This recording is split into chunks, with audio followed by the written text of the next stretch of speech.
Thank you, Chris. I want to share the comments that all of the members have made, and particularly with regard to Congressman Gal's leadership here. He's been an inspiration to all of us, and I really appreciate it very much.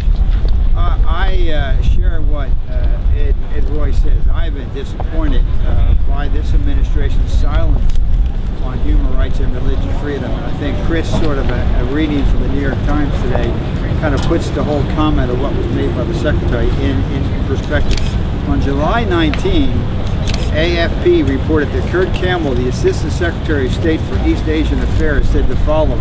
I think in terms of what you've heard these members talk about, what's going on in Vietnam. He said, quote, "As I look at all of our friends in Southeast Asia, I think we have the greatest prospects in the future for Vietnam.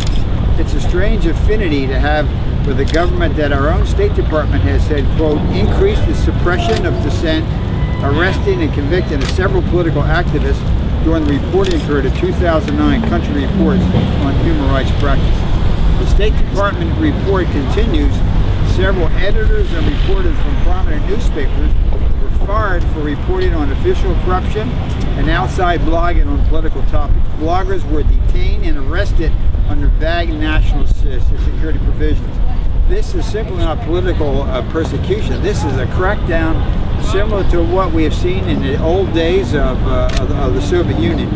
Both the U.S. Commission on International Religious Freedom and Congress have called on the State Department to once again place Vietnam, and as Mr. Royce said, on countries of particular concern list. I don't really see any other way.